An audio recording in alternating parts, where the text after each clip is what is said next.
Our next speaker is Dave Rasmus of Cubate. Dave was one of our speakers for the first day of Divi this year in Afternoon with Startups. And Dave, are you with us, Dave? Oh, fantastic, Dave. Great to see you again, and if you're ready to join us on stage.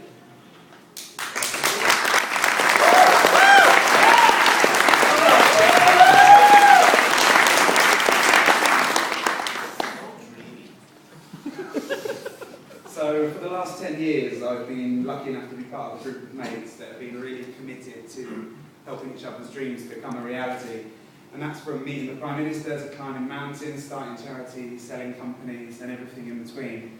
And 8 years ago, my mate Louis, who's the biggest bonkers nutter of them all, said to us we were going to drive around Europe in a yellow school bus over the weekend. I said, yes, we will, as long as you get me back from maths on Tuesday.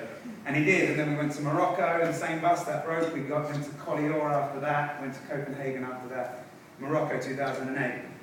And by 2009, we'd begun to get a bit bored with Europe, in the same old bloody petrol stations in France, and we thought, it's time for something else. So we went by land to Beijing, through Mongolia and Russia.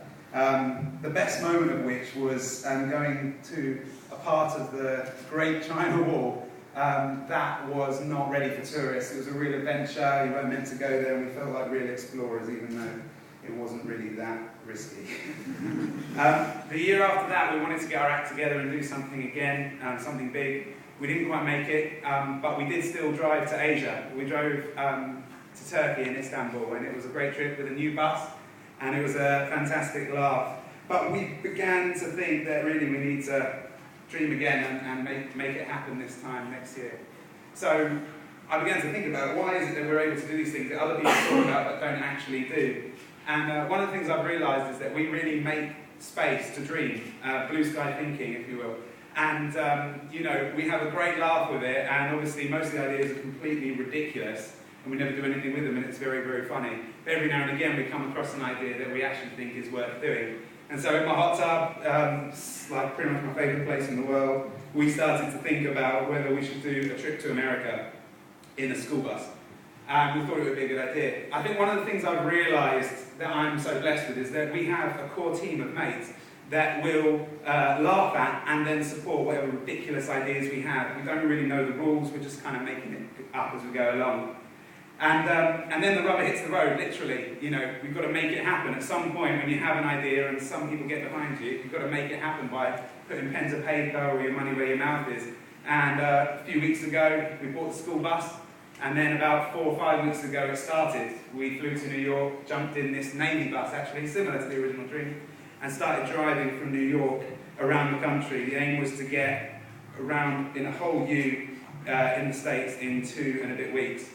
The only problem is, once you set a vision, lots of people join you, and we went from 4 or 5 to 15.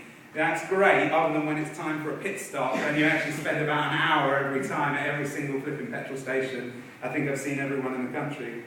And you get your highs and lows. We drove to Detroit, a half-abandoned city. It was looking pretty derelict and poor. And we found these artists who had gone into an abandoned building, turned it into an amazing place, and we watched the sunset with them on the top of this building. It's one of those moments that you can't replace. I think there's some slides of peace here. When you're at 42 degrees, the bus is broken, and you've been driving for 2 days and 2 nights, you have some pretty low points. But probably one of my favourite moments was going mental to Mumford & Sons with the guys in the back of the van, nothing to do with anything America had to offer. It was just a beautiful moment. Another beautiful moment when we hit the Niagara Falls, and you start to see this beauty that you can't get anywhere else in virtual reality or sitting at home on the couch.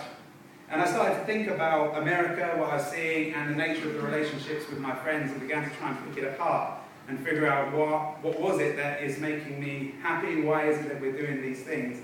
Ironically, after there, we went straight to Vegas, which is pretty much entertainment central.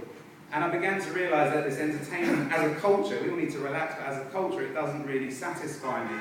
And I think what satisfies me, at least, is being known. Being known requires intimacy, intimacy requires vulnerability, and entertainment doesn't require that level of vulnerability. We desire to be known, that's what makes us satisfied. And that's what I realised excites me so much about the road trips. It's one of these intense moments where you get to really get to know each other so well and experience all the highs and lows. The only problem with that scenario is that intimacy is horrible. Vulnerability is horrible, it's painful, it goes wrong all the time.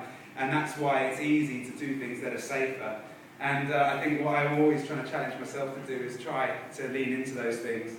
The relationships that are most exciting to me are ones that are mutual relationships and ones that are free, that create freedom and dignity, whether that's in the people I've met in Africa, or whether it's looking at the culture in the States, or wherever we've been. That's the stuff that excites me. Check out havemoreadventures.com if you want to see any of the other crazy stuff that my mates have been up to. Thanks very much for listening.